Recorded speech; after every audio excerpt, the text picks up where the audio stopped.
Second point है habits. Sometime human beings जो होते हैं they are the creature of habits, मतलब हमारे साथ हमारी कुछ हैबिट्स जुड़ी होती हैं, तो वो हैबिट्स की वजह से हम लोग कई बार क्या करते हैं, रेसिस्ट करते हैं, मना करते हैं उन चेंजेस को फॉलो।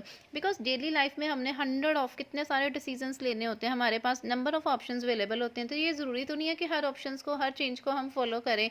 तो वो हमारी हैबिट्स के ऊपर डिपेंड करता है कि कुछ हमारी हैबिट्स ऐसी होती है। फॉर एग्जाम्पल जैसे अगर हमने बाहर कहीं डिनर के ऊपर जाना है, ठीक है, तो फर्स्ट तो हम लोग ज़्यादातर वहीं उसी रेस्टोरेंट में जाएंगे जहाँ जो हमने ऑलरेडी क्या किया हुआ है, ट्राइड किया हुआ है, मतलब हमें पता है कि वहाँ पे खाना अच्छा मिलता है। तो अगर आप कहोगे कि हर टाइम एवरी टाइम आपने नए रेस्टोरेंट में जाना है, तो वो हमारी हैबिट नहीं होती है। हमारी हैबिट क्या है कि मोस्टली हम लोग जो ऑलरेडी जहाँ पे जाते हैं वहीं पे जाते हैं। कभी कभी हुआ कि हमने कुछ चेंज फॉलो करना है तो हम किसी नए रेस्टोरेंट को ट्राई कर रहे हैं, लेकिन हर बार नहीं कि हम हर बार डिनर के लिए जा रहे हैं तो हर बार किसी नए रेस्टोरेंट में जाएंगे। So this is not our habit. So that is our habits के ऊपर डिपेंड करता है कि हमारी हैबिट्स के बेस के ऊपर हम चेंजेस को क्या करते हैं, फॉलो अप करते हैं ह्यूमन से। देन है इनसिक्योरिटी। कई बार चेंजेस को फॉलो करने से हम इसलिए रेसिस्ट करते हैं कि हमें इनसिक्योर हो जाती है। हमें लगता है कि अगर हम चेंजेस फॉलो करेंगे, अच्छे से काम चेंजेस फॉलो करेंगे, और अगर न्यू चेंजेस के अकॉर्डिंग हमें कुछ समझ ना आया, हम काम को अच्छे से ना कर पाए, नई टेक्नोलॉजी को अंडरस्टैंड ना कर पाए, तो हम क्या हो जाएंगे, हमारी जॉब से हमें निकाल दिया जाएगा। तो वो इनसिक्योर होने की वजह से इनसिक्योरिटी आ जाती है उनको अपनी जॉब से रिलेटेड, तो इस वजह से भी वो क्या कर देते हैं, रेसिस्ट कर देते हैं उन चेंजेस को फॉलो करने में। Lack of communication. जब आप न्यू चेंजेस लेके आते हो तो जब तक वो न्यू चेंजेस को प्रॉपर उसकी गाइडलाइन से इन कम्युनिकेट नहीं करोगे, ठीक है, तो तब तक वो चेंजेस फॉलो अप नहीं हो पाएंगे। तो अगर जो एम्प्लॉयज़ हैं उनको कम्युनिकेट प्रॉपर नहीं हुई इन्फॉर्मेशन, लैक ऑफ कम्युनिकेशन है, तो उन तक प्रॉपर इन्फॉर्मेशन ही नहीं कम्युनिकेट हुई, उनको किसी ने गाइड ही नहीं किया कि जो नए चेंजेस हैं वो उनके बेनिफिट के लिए है, जो नए चेंजेस हैं उससे उनको क्या होगा, मोर ज़्यादा बेनिफिट होगा, उनकी प्रमोशन होगी। तो वो उनको जब इन्फॉर्मेशन ही कम्युनिकेट नहीं हुई है तो वो उन चेंजेस को जो है वो फॉलो नहीं कर पाते। नेक्स्ट आ जाता है एक्सटेंट ऑफ चेंज। अगर तो चेंजेस जो है वो थोड़ा बहुत चेंजेस होता है तो वो इजीली, माइनर सा चेंजेस होता है ना, तो वो इजीली हर कोई चेंज फॉलो कर लेगा। लेकिन अगर कोई चेंज जो है वो जिसकी वजह से उनकी पूरी लाइफ स्केड्यूल में चेंजेस आ जाना, रीशफलिंग हो जानी है, तो वो उन चेंजेस को फॉलो करने में रेसिस्ट करते हैं। लाइक किसी को बोल दिया जाता है कि आपकी ट्रांसफ़र कर दिया जाएगा, ट्रांसफ़र कर दिया जाएगा मतलब उनकी फैमिली को सफ़र करना पड़ेगा, उनको अपनी फैमिली को भी साथ लेके जाना पड़ेगा, बच्चों की एजुकेशन के ऊपर उसका जो है वो इफेक्ट पड़ेगा, तो वो उन चेंजेस को फॉलो करने से क्या करेंगे, रेसिस्ट करेंगे। अगर तो माइनर से चेंजेस है जिससे उनकी लाइफ में ज़्यादा कुछ चेंजेस नहीं होने हैं तो उनको कोई उसका इफेक्ट नहीं पड़ेगा। नेक्स्ट है साइकोलॉजिकल फैक्टर्स। सम फैक्टर्स होते हैं इमोशनल, हमारे इमोशन से रिलेटेड। हम इमोशनली कई बार बहुत ज़्यादा किसी चीज़ से अटैच्ड होते हैं, तो जब हम इमोशनली अटैच होते हैं तो वो हमारी साइकोलॉजिकल लेवल हमें वो चेंजेस को फॉलो करने के लिए क्या करता है, रेसिस्ट करता है। ये हमारे थे इंडिविजुअल रेसिस्टेंस के, जब हम इंडिविजुअल लेवल के ऊपर रेसिस्ट करते हैं। देन आ जाता है 7 सोशल फैक्टर्स। सोशल फैक्टर्स जैसे हमारी सोसाइटी नीड्स, हमारी फ्रेंडशिप, हमारी बिलोंगिंगनेस। तो हमारी सोसाइटी, हम एक सोसाइटी में रहते हैं, हमारे रिलेशन, तो अगर जब हम इनफॉर्मल ग्रुप में हमारे जो भी हमारी लाइकिंग है, डिसलाइकिंग है, हम उनको एडजस्ट नहीं करना चाहते, क्योंकि हमारा सोशल, जैसे आपको कह दिया जाए कि आपने यहाँ से जॉब आपकी जो है वो लुधियाना शिफ्ट कर दी जाती, तो अब यहाँ पे आपका जो सोशल सर्कल था वो क्या हो जाएगा, सारा ख़त्म हो जाएगा। तो आप उस चीज़ को जो है वो छोड़ना नहीं चाहते, तो इसलिए आप उस चेंजेस को फॉलो करने से क्या करते हो, रेसिस्ट करते हो। नेक्स्ट आ जाते हैं ग्रुप रेसिस्टेंस। ग्रुप रेसिस्टेंस क्या होते हैं कि जब आप एक ग्रुप में, आपको लगता है कि एक वर्क ग्रुप में जहाँ पर आप ऑलरेडी काम कर रहे हो ना, एक ग्रुप में 4-5 मेंबर काम कर रहे हैं, तो आप उस ग्रुप में सारे मेंबर बड़े अच्छे हो, आप में बीच में काफ़ी अच्छी कोऑर्डिनेशन है, बॉन्डिंग है अच्छी। तो जब आपके ग्रुप को चेंज करने की बात आती है कि उस ग्रुप में नए पर्सन ऐड करने हैं, आपको किसी दूसरे ग्रुप में शिफ्ट कर देना है, तो उस चीज़ में आपको प्रॉब्लम होती है और आप उसको रेसिस्ट कर देते हो फॉलो करने से। आप उन नए मेंबर्स को अपने ग्रुप में नहीं आना देना चाहते, या आप किसी दूसरे ग्रुप में शिफ्ट नहीं होना चाहते, बिकॉज उससे आपकी जो ग्रुप लेवल का जो एक स्ट्रॉन्ग बॉन्ड है वो क्या हो जाती है, ख़त्म हो सकती है। तो उस वजह से आप उस लेवल के ऊपर चेंजेस को, ग्रुप लेवल के ऊपर, मतलब नंबर ऑफ पर्सन जो है वो मना रेसिस्ट करते हैं।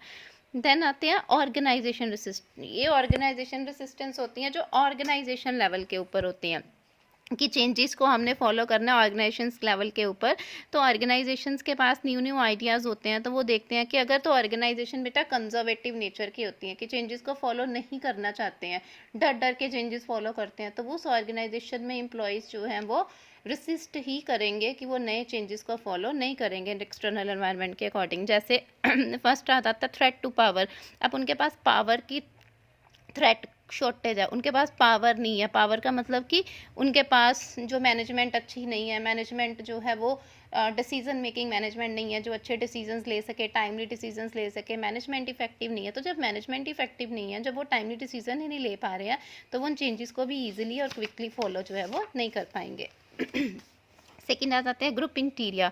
जो इंडिविजुअल्स होते हैं कई बार वो रेसिस्ट करते हैं, मना करते हैं, बिकॉज उनको लगता है कि जो इस ग्रुप में वो काम कर रहे हैं दे बिलोंग रेसिस्टिस, कि वो ग्रुप मना कर देगा। मैं एक्सेप्ट कर सकती हूँ चेंजेस को, पर मुझे लगता है कि मैं जिस ग्रुप में काम कर रही हूँ वो ग्रुप उस काम चेंजेस को फॉलो करने से मना कर देगा। तो उसके डिपेंड करेगा, अगर आप उस ग्रुप के लिए लॉयल हो तो आप भी उस चीज़ को फॉलो करने से, नई चीज़ को फॉलो करने से क्या कर दोगे, रेसिस्ट। क्योंकि आपको लगेगा कि अगर मैं एक्सेप्ट कर लूँगी तो मेरा ग्रुप जो है वो मेरे से नाराज़ हो जाएगा।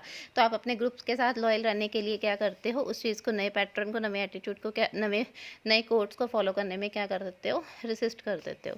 नेक्स्ट है ऑर्गेनाइजेशन स्ट्रक्चर। हमारे ऑर्गेनाइजेशन का स्ट्रक्चर ऐसा होता है, हमारी जॉब्स जो होती हैं, लाइंस ऑफ अथॉरिटी, कई बार वो फ्लो ऑफ इन्फॉर्मेशन, मतलब जो इन्फॉर्मेशन आप तक फ्लो हो रही है ना, वो प्रॉपर कन्वे नहीं हो रही है। तो जब तक आप तक इन्फॉर्मेशन प्रॉपर कन्वे नहीं हो रही है, तो आप उस चीज़ को नहीं गाइडलाइंस को फॉलो करने से, नई चेंजेस को फॉलो करने से क्या कर दोगे, रेसिस्ट कर दोगे। Threat to specialisation. चेंजेस आने की वजह से आपकी एक्सपर्टाइजेशन क्या हो सकती है, ख़त्म हो सकती है। जैसे ऑर्गेनाइजेशन में चेंजेस आया कि नए कंप्यूटर्स, सारा काम ऑनलाइन होगा, तो मैं कंप्यूटर में स्पेशलाइज नहीं हूँ, तो मुझे लगेगा कि अगर मैं चेंज फॉलो करने के लिए एक्सेप्टेंस दे देती हूँ तो मुझे तो कंप्यूटर चलाना नहीं आता, तो ये लोग मुझे ऑर्गेनाइजेशन से निकाल देंगे। तो इट मीन्स आपको ये थ्रेट होता है कि आपके पास उस चीज़ की स्पेशलाइजेशन नहीं है। तो अगर आप स्पेशलाइज नहीं हो उस चीज़ में, तो अगर आप उस चेंजेस को फॉलो करोगे तो आपकी डिमोशन हो जाएगी। Then resource constraint. समटाइम हमारे पास रिसोर्सेज ही प्रॉपर नहीं होते हैं, फाइनेंशियल रिसोर्सेज नहीं है हमारे पास, ह्यूमन रिसोर्सेज नहीं है। तो जब तक बेटा हमारे पास फाइनेंस की कमी है, ह्यूमंस अच्छे नहीं हैं, तो आप कुछ भी नए एनवायरमेंटल चेंजेस को फॉलो नहीं कर पाओगे। जब भी कोई नया चेंज लेके आना, उसके लिए पैसा इन्वेस्ट करना पड़ेगा। अब जैसे ऑर्गेनाइजेशन को कंप्यूटराइज ही करना है, तो नए कंप्यूटर लगाने के लिए, इंटरनेट कनेक्शन के लिए हमें क्या चाहिए, नए सॉफ्टवेयर के लिए हमें क्या चाहिए, पैसा इन्वेस्ट करना पड़ेगा। सो उसके लिए आपको रिसोर्सेज अगर नहीं है तो आप उन चेंजेस को फॉलो करने से क्या करते हो, रेसिस्ट। इसमें जो चेंजेस फॉलो करने से रेसिस्ट कर रहा है वो इंडिविजुअल नहीं कर रही, ऑर्गेनाइजेशन ही मना कर रही है। मतलब मेरी जो ऑर्गेनाइजेशन है वो खुद ही मना कर रहे हैं कि हमने ये चेंजेस फॉलो नहीं करने हैं, इंडिविजुअल नहीं कर रहा है इसमें। उसके बाद है संक कॉस्ट। संक कॉस्ट होती है कि टॉप लेवल मैनेजमेंट अगर संक कॉस्ट है, मतलब उन्होंने जो उनके पास ऑलरेडी उन्होंने फिक्स एसेट में इतना पैसा इन्वेस्ट किया हुआ है कि उनके पास अब इतनी सफिशेंट अमाउंट नहीं है कि वो नए चेंजेस को फॉलो करा के एम्प्लॉयज़ के वो नई ट्रेनिंग दे। क्योंकि अगर ट्रेनिंग देंगे एम्प्लॉयज़ को न्यू चेंजेस के रिगार्डिंग, अगर जैसे कंप्यूटराइज कर लिया तो जो पुराने एम्प्लॉयज़ हैं उनको कंप्यूटर चलाने की ट्रेनिंग देनी पड़ेगी। तो ट्रेनिंग के ऊपर खर्चा भी तो आएगा ना, बट उनके पास, ऑर्गेनाइजेशन के पास इतना पैसा नहीं है कि वो उनकी ट्रेनिंग के लिए एक्सपेंडिचर करे, क्योंकि जितना पैसा था वो ऑलरेडी फिक्स एसेट में इन्वेस्ट कर चुके हैं। अब उनके पास पैसा ही नहीं है तो वो कहाँ से लगाएंगे। तो फिर वो कहते हैं कि इससे अच्छा है हम उन चेंजेस को फॉलो ही ना करें, हम जो काम जैसे चल रहा था वैसे ही करेंगे, नए चेंजेस फॉलो नहीं करेंगे। जब मनी हमारे पास फाइनेंस आएगा तो हम उस चेंजेस को फॉलो कर पाएंगे। सो ये रीज़न है इंडिविजुअल, ग्रुप और ऑर्गेनाइजेशन लेवल के ऊपर जिसकी तरह से वो मना करते हैं, कॉजेज़ हैं कि जिसकी वजह से वो मना कर रहे हैं उन चेंजेस को फॉलो अप करने के लिए।